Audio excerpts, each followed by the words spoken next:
Thanks for tuning into the Three Circles Living podcast, where you can learn how to improve your life. And it doesn't matter if you want to accelerate your professional career, have better relationships, be healthier, find fulfillment, live on purpose. This is a podcast for you. Make sure to share it and leave a comment with what you found most valuable. Would be really helpful. And I know we talked a lot about health, personal development, relationships, but we're going to go to the third circle, that money and career and side hustles and all of those things.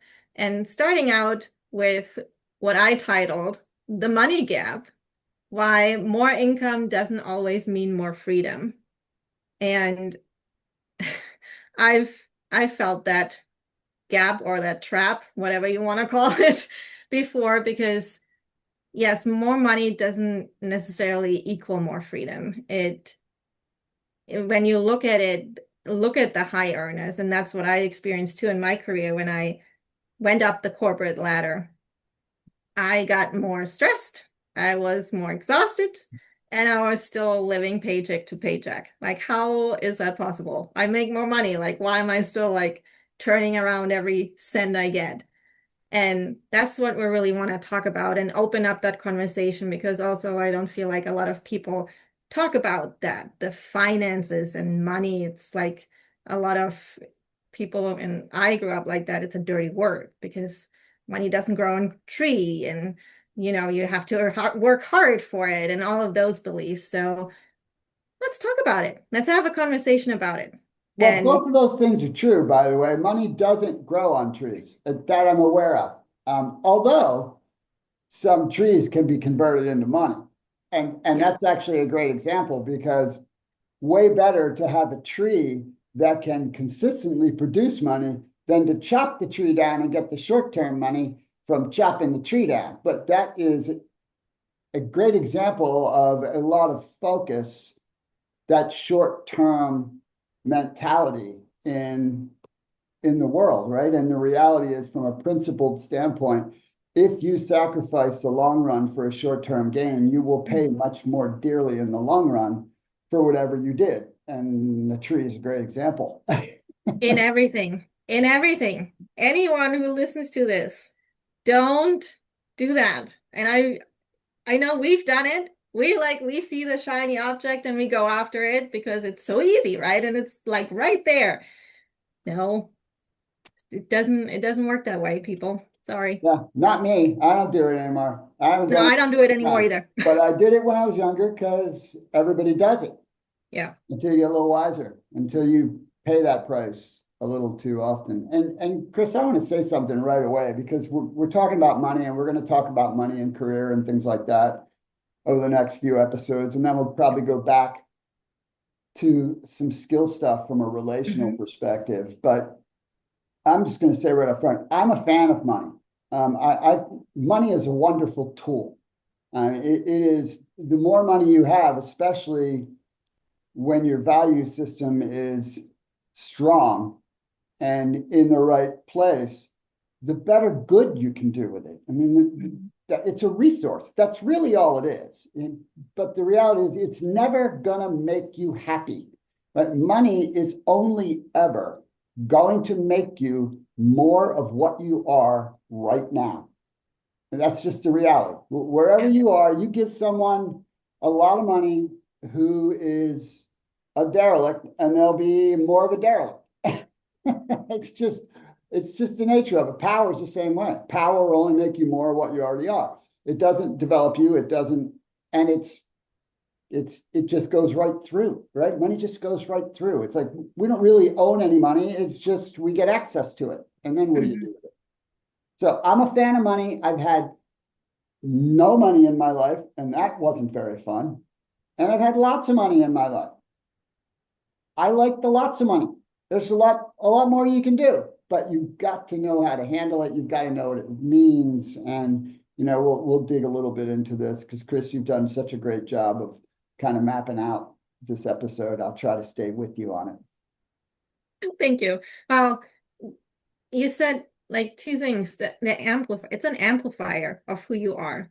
And yes, it's great to have money, but because it provides the options, but you cannot rely on it to provide fulfillment. Like if you're not happy now, if you're not fulfilled now, if you don't do the work now, just having more money is not going to change any of that. Yeah, no, money has nothing to do with fulfillment.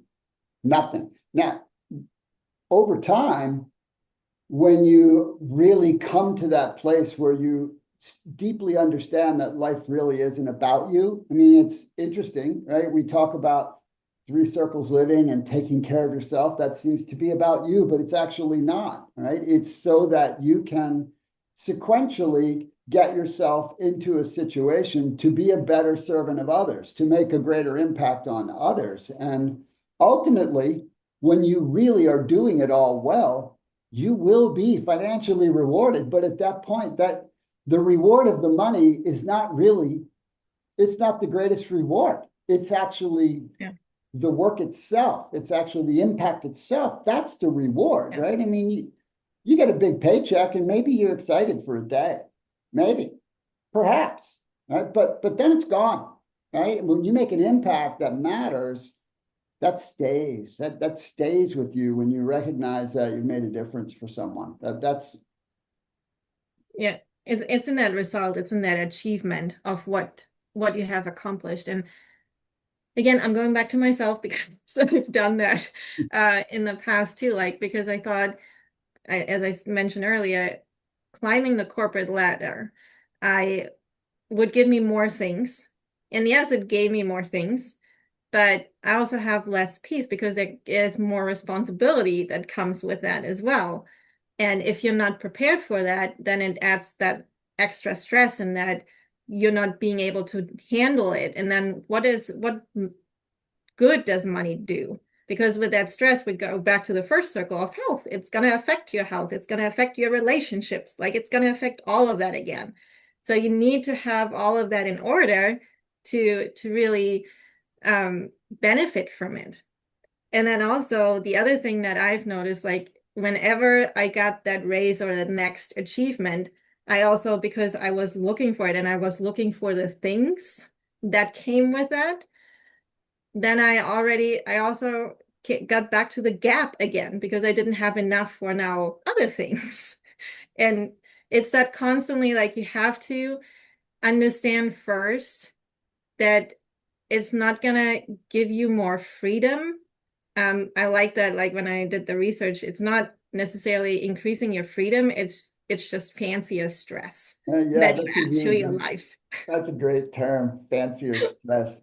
I mean, I love how you bring up the idea of lifestyle creep. So Yes. walk through that. I mean, it's very recognizable that people do this, right? Well, for me, it was like when I started out, I literally my first job, I paid the gas money. My paycheck was for gas money just to be able to drive to the job and to pay for my car. And I got a little car two-seater, like nothing crazy fancy. But then as I'm thinking about it and as I'm thinking about my career, I'm like, okay, when I get X amount of money, I want to have this car, my dream car. And but then that dream car also is more expensive and adds like other things to it. Like it's not just the car payment, it's the insurance that comes with it. It's the taking care of the car. If something breaks, it's more expensive. Like all of those things that you don't necessarily think about. And it's just that, yes, you still like or the things like other people would maybe relate more to is like the name brand clothes that they want to get or the name brand purse that they now want to have. It's like, but it's just a purse. It's the same function as a $20 or $40 purse. It doesn't change anything. It's just a brand that's on there. But you pay for it and you pay for it with your not with your health, but with your what is it? Um, freedom and your peace. Well, which also has a toll on your health, right? Yes. Because it creates anxiety, right? It's an Yeah. anxiety driver. It's a tension driver. It's something you worry about, right? I mean, it's ironic, right? People want to get more money, and then when they get more money and they get more things, then they're worried about keeping that. Right?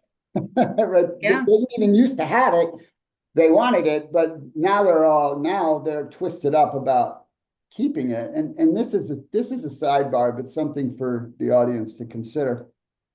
It's why it makes so much sense to live below your means, not beyond your means, right? And right, like you look at some of the basic fundamentals. I'll try to come back to what I was going to say, but I can't help but share. It's like, don't carry credit card debt. Hmm. That is, it's useless for you to carry. It means you're living beyond your means and you're paying a steep price for that. And make sure you're investing 10% at least of your salary in some sort of investment vehicle, right? And that you're giving because that feels good. You need to be giving of your resources. And it's ideal to have a budget if you struggle with money, right? I don't operate with a budget because I'm not an overspender by nature. I just don't. I mean, I wear the same clothes until they're shredded. I drive the same car until it can't drive anymore, right? When I got the car I currently drive, the first few years, people were like, man, that's a really nice car. Hmm. Now they're like, when are you going to get a new car? I'm like, why do I need a new car? I like this car. It works. What?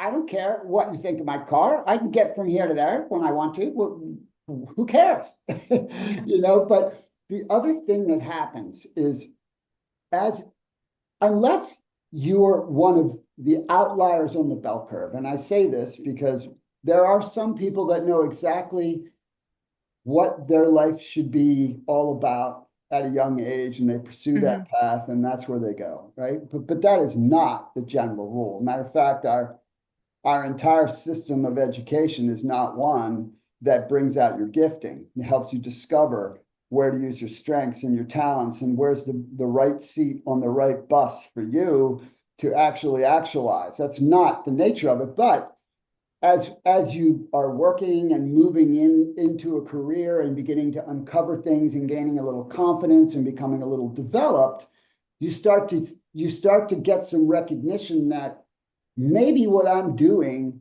is not actually what I should be doing. It doesn't bring me that much joy and fulfillment. If your work does not bring you joy and fulfillment, immediately discover a strategy to get out of it at some point.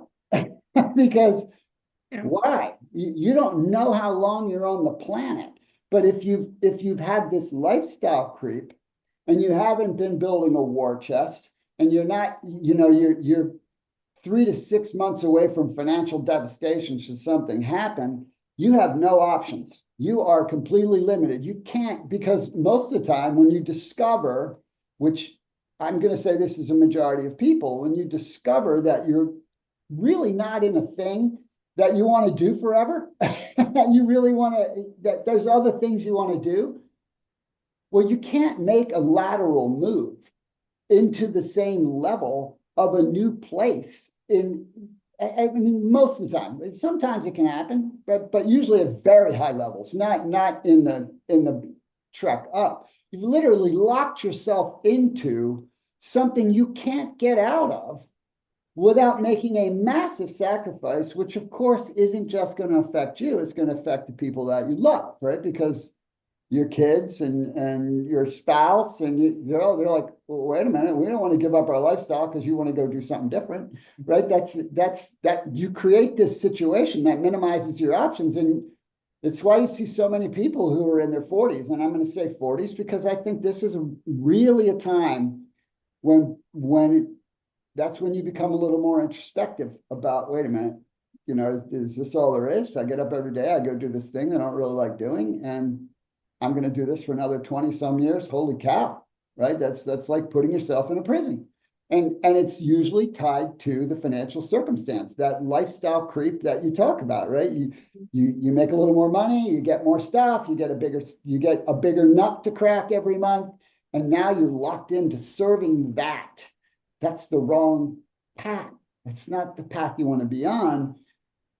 And most of it comes from living right at the edge. You're living at the edge when if you recalibrate, then as you develop over your life, you can freely go to explore new things. And that is so important because so many things are going to happen in your path. You're going to not only are you going to develop and discover, especially if you're purposeful, right? If you follow the kind of messaging that's in the three circles, and that is develop the unique, wonderful thing that is you, and understand where are you of the highest service, what brings you the greatest joy to be doing, because that's where you're supposed to be. Anything else is counter, which so set aside the dissonance that creates in you, the additional anxiety, additional stress literally burns you to shreds internally.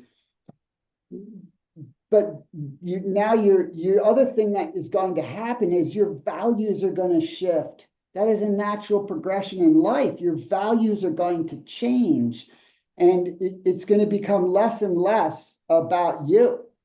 I mean, that's the beauty of the evolution of a true path is you get this wonderful life, but it actually isn't for you. It's for you to make a contribution to others along the way. And you can't do that from a place of lack and a place of struggle because it's hard to get out of self-focus at that point, right? And money is a big reason this all happens. It's just when it doesn't have to be that way. Yeah. And there's so many things going on in my head I want to say to this, because you don't want to be handcuffed by something that you now have commitments to, like what you said earlier, just because you upgraded and now you're trying to sustain that lifestyle somehow, and you're now running after it because of the things that you didn't take care of your first two circles. First, you didn't develop, so to make it easier that you can stay in this bubble, and there are so many different things, and it's not saying that you shouldn't enjoy your job, because I find joy in my job because I understand like I have a purpose here. I can help other people. I can make a difference in a certain way. That doesn't mean that I'm stopping there by any stretch of the imagination, but find that in what that is, because it doesn't matter how old you are. And I'm gonna shout out to Gary Vee here. Like it doesn't matter how old you are, you can always change and go somewhere else and do something else. And then it sounds corny and it sounds like, yeah, but you've not been in my shoes and you don't have to pay my bills. But if you love what you do and you find joy in that, the rest is gonna be taken care of. Like not right now, but it will eventually be. It just happens. I cannot explain it, but I firmly believe that. And Well, I've seen it for the me. you haven't been in my shoes. You're right.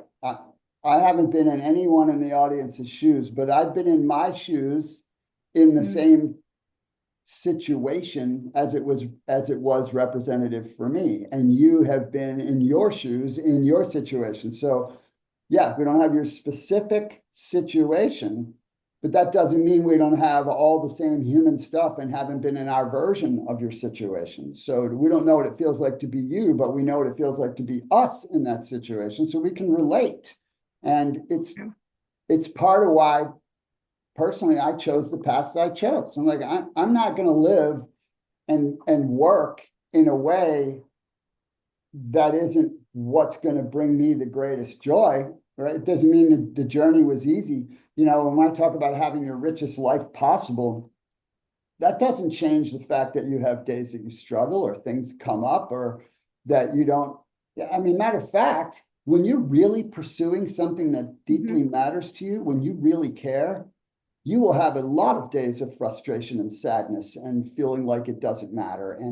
And you should. If you're not having those days, that's not a well-lived life. That is a life of settling, right? Of Mhm. feeding the desire for comfort, which is a guaranteed way of destruction. Right? You know, look at civilization since the beginning of time. What happened? You had civilizations that rose, became powerful, and then what happened? They got comfortable. And when they got comfortable, what happened? They fell apart because they stopped doing all the stuff, because that's the nature of a human, right? And so we have to push back against that part of our nature. And the way you push back on it is actually continue to go forward in development and follow the thread, right? But you can't follow threads if you are chained into something financially that I mean, you can follow thread, but it takes you a long time to undo what you've put yourself in, basically. Yeah. And to your point of being comfortable is when I personally was the most comfortable and I stayed in my bubble and didn't do anything else, I had a lot to complain about, interestingly. Instead of like getting uncomfortable, complain about that being uncomfortable, but then all these other things I wouldn't have to complain about anymore because I actually did something. You have to take action, right? And it's not like freedom is not about how much you make. It shouldn't be like that number. It should be about understand how much you keep and where that goes, what you do with it, right? It's not about making a living just to cover your expenses and exchanging that time for money. It's about how you're building your life. What are you doing? How are you creating alignment in those three areas that we're also talking about, but also specifically in this financial money professional area? How does it support your life? How does it support your well-being, your relationships, all of these other things, your growth, right? How, because when you invest that in you, then that circle will also grow. And it's interesting how that works. Yes, I mean, that is how it works, right? Yeah. Right, that goes all the way back to the achieve and the become curves, right? Hmm. Whatever you achieve, that's great. It's great. But really, it's who are you becoming in that process that matters. Because what you achieve, that money that you get this year or whatever it is, that amount of money is temporary. Money is temporary, right? Who you become, that's different. That's a permanent platform for you to then go higher and higher. And that goes back to another fundamental. Let's trust the processes, right? You just everything has a process. Becoming wealthy has a process if that's what you want to do. And there's different kinds of the process. One is a destructive path where you sacrifice your health, you sacrifice what you care about in order to achieve money, and then you end up holding a bag that's truly empty, despite how much money is in it. And then there's the other way where you follow the disciplines to grow yourself, develop yourself, take care of yourself, because it's all about energy. And then you have the energy to continue to blossom and grow, and your financial needs not only don't get met or get met, but you get abundance. You end up with abundance, and you're like, I have way more than I need because I don't actually need things in money, right? And what matters deeper is Yeah. joy and fulfillment and making a difference. And, that stuff is what matters, love. I mean, that's the stuff that matters in life. It's not he who has the most toys doesn't win. No, It's not no, a formula for victory. no, definitely not. It's not about that. And I wanna ask everyone, like, ask yourself, are you or is money building your life or is it keeping on you on the treadmill? Like just throw that out there, think about it. You don't have to answer it for us, answer it for yourself. And then some practical steps, I guess, if you don't know where you're at or if you don't know how to get started or to think about this, track your spending for the next 30 days. Don't judge yourself. Just track it. Like it's the same thing when people talk about tracking calories and what they eat. Don't judge yourself for what you eat. Just track it, see where it is, get aware. It's all the awareness part again. Like just repeating ourselves, but really, this is so important. And then when you look at it, look at where the expenses go and where the value is for yourself within those expenses. And Yeah. then you can start shifting. Another thing to add to that is, and you have to have some kind of vision in what you want your life to look like. Yeah. When you look at your spending, ask yourself, does that contribute to or take away from? Right? Is buying that $7 latte 5 days a week, is that adding value to the life I want to build, or is it diminishing my potential to actually do that? Yeah, I might enjoy that latte in the half hour I have it, Mhm. but at what price? That's the way you have to look at it. Your what you profess your priorities to be or what your priorities are will be reflected by your bank statements and your credit card receipts and your checkbook. That will show you what you're actually behaving, Mhm. right? That's the behavior of what you're demonstrating is value and priority for you. And that's an eye opener when you look at it through this lens. Is this adding value to what I really want my life to look like, or is it holding me back? Yeah, and it's also that when is it adding value? That short term, like you said, in that 30 minutes, or like long term? Because and I did that exercise myself, and when you spend $30 here or $20 here, it's not a lot. You're like justifying it to yourself. It's like it's not a lot of money, but when you do that multiple times, it's like it's adding up quickly. And you're Yes. like, what? I have $1,000 on my credit card. How did that happen? So just take a look at it. Where's your money actually going? And is it going where it should go to build the life you want? Great stuff, Chris. Thank you for what you put together today. Of course. So think about it, let us know, and we'll talk more about money in our next episode. See you next time, everybody. Bye.